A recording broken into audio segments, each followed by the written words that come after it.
વર્ષનો છેલ્લો દિવસ એટલે 31 ડિસેમ્બર અને વર્તમાન સમયમાં પશ્ચિમી સંસ્કૃતિનું અનુકરણ કરીને આ દિવસની ઉજવણી કરવામાં આવે છે। ત્યારે હિન્દુ સંસ્કૃતિ વિશે બાળકોને સમજ આવે તેવા હેતુથી સુરતના પરમસુખ ગુરુકુળ દ્વારા એક અનોખો પ્રયાસ કરવામાં આવ્યો હતો।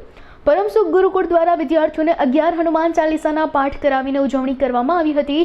બાળકોના વાલીઓ દ્વારા પણ શાળાના સરાહનીય પ્રયાસને બિરદાવવામાં આવ્યો હતો। બાળકોમાં નાનપણથી જ હિન્દુ સંસ્કૃતિ વિશે જ્ઞાન આવે તેવા હેતુથી સમગ્ર આયોજન કરવામાં આવ્યું હતું। જી, મારું નામ રોહિતભાઈ જસાણી છે। શ્રી સ્વામિનારાયણ પરમસુખ ગુરુકુળ વિદ્યા સંકુલની અંદર એઝ અ કેમ્પસ ડિરેક્ટર તરીકે ફરજ બજાવું છું।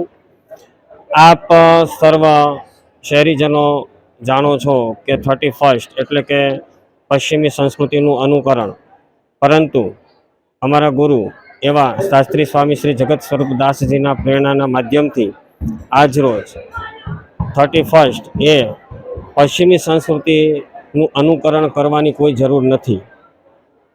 હિન્દુ સનાતન ધર્મ સંસ્કૃતિની અંદર હિન્દુ નવ વર્ષ કારતક સુદ એકમ આવે છે, પરંતુ આજે આ સમાજની અંદર દરેક લોકો પશ્ચિમી સંસ્કૃતિનું અનુકરણ કરતા થયા છે।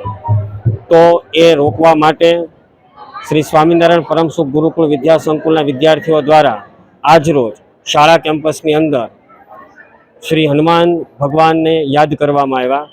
હનુમાન ચાલીસાના પાઠનું પઠન કરવામાં આવ્યું। વિદ્યાર્થીઓને એક એવો મેસેજ આપવામાં આવ્યો કે આ 31 જે છે એ કોઈ સંસ્કૃતિ નથી।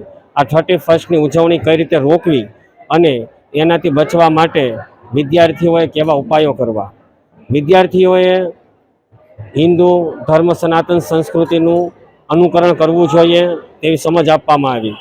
શાળા કેમ્પસની અંદર ઉપસ્થિત તમામ વિદ્યાર્થી મિત્રોએ ભગવાન શ્રી હનુમાનજીને યાદ કર્યા। આજરોજ હનુમાનજીના 11 વખત હનુમાન ચાલીસાઓનું પઠન કર્યું અને એવી પ્રતિજ્ઞા પણ લીધી કે અમે આ પશ્ચિમી સંસ્કૃતિનું અનુકરણ કરશું નહીં, 31ની ઉજવણી કરશું નહીં। અમે અમારા ઈષ્ટદેવ એવા ભગવાન શ્રી રામ, ભગવાન શ્રી સ્વામિનારાયણ તથા